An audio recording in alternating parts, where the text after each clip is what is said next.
शुरू के 20 मिनट अगर आप इस मूवी को देखोगे तो आपको लगेगा ये मूवी जो है वो लीनियर चल रही है, मगर समय के साथ जो मूवी में ट्विस्ट आते हैं वो मूवी को कॉम्प्लेक्स बनाते जाते हैं। इस मूवी को डायरेक्ट किया है क्रिस्टोफर नोलन ने, और ह्यू जैकमैन और क्रिस्टिन बेल आपको इस मूवी के मेन कास्ट में दिखे जाते हैं। मूवी का नाम है द प्रेस्टीज। चलिए बात करते हैं इस मूवी के बारे में। क्रिस्टोफर नोलन की अगर फिल्मोग्राफी को उठाया जाए, जिसमें टेनेट, इंसेप्शन, इंटरस्टेलर शामिल है, उससे अगर इस मूवी को कंपेयर किया जाए तो ये मूवी इतनी भी कॉम्प्लेक्स नहीं है जितनी इस तीन मूवीज़ कॉम्प्लेक्स है। तो 2006 में रिलीज़ हुई द प्रेस्टीज आपके सामने लेके आती है दो मजिशियंस की कहानी। अल्फ्रेड जिनको क्रिस्टियन बेल ने इस मूवी में प्ले किया है, और रॉबर्ट जिनको ह्यू जैकमैन ने इस मूवी में प्ले किया है, जिनको आप वुल्वरिन के नाम से भी जानते हैं।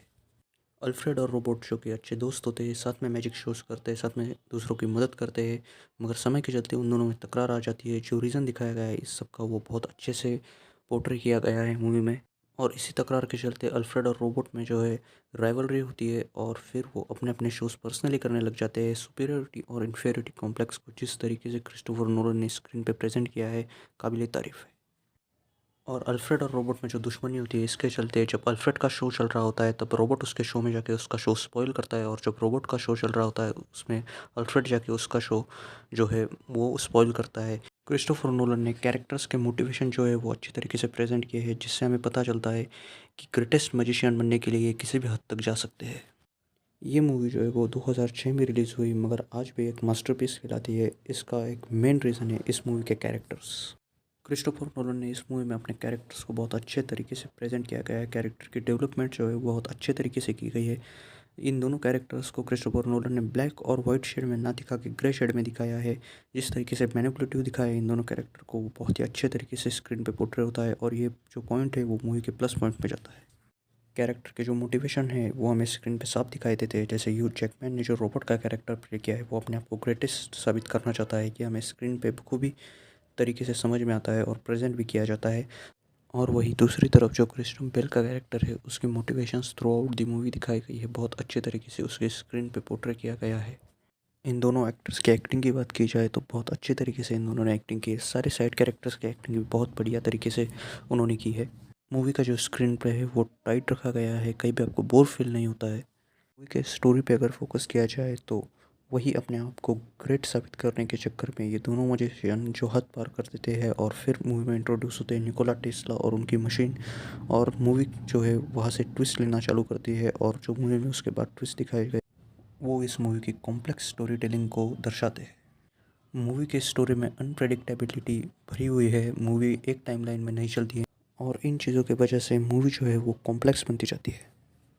अगर मूवी के की एस्पेक्ट्स के बारे में बात किया जाए तो उसमें पहला जो आता है वो है एक्टिंग। सभी एक्टर्स ने अपना बेस्ट दिया है, जो कि मेन एक्टर्स हो या साइड एक्टर्स हो, सभी ने बेस्ट दिया है अपना।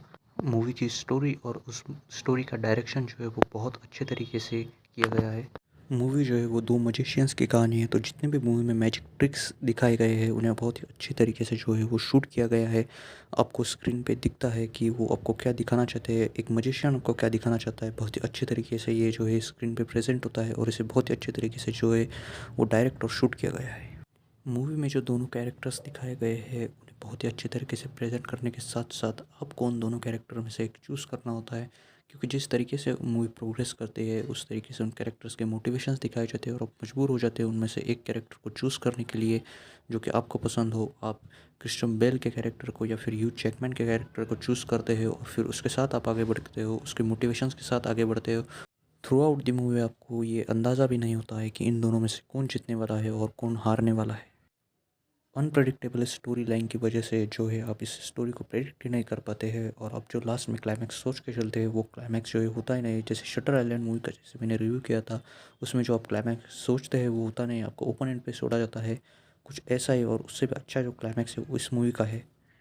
थ्रू आउट द मूवी जितना भी बिल्डअप किया जाता है, और कुछ सीन्स आपको लगते हैं कि इसे दिखाने की क्या ही ज़रूरत थी, मगर जब क्लाइमैक्स आता है और क्लाइमैक्स में जो वो ट्विस्ट और टर्न्स आते हैं, तो सारे जो आंसर्स जो है मूवी के बारे में, जो बिल्डअप के बारे में आपको बनते हैं, जितने भी क्वेश्चंस आपके दिमाग में इस मूवी के बारे में आ रहे होते हैं, through out the 95% of the movie वो 5% जो मूवी का क्लाइमैक्स है उसे फिल कर देता है आपके अंदर, और आप फुल्ली सेटिस्फाइड हो जाते हो कि मूवी आपको क्या बताना चाह रही थी। थ्रू आउट द मूवी जितने भी क्वेश्चंस आपके दिमाग में अराइज हो रहे थे, सभी क्वेश्चंस के आंसर जो है वो क्लाइमैक्स आपको प्रोवाइड करता है, और आप हर एक लिंक जो है मूवी की वो तब जोड़ देते हैं जब क्लाइमैक्स आप देखते हैं।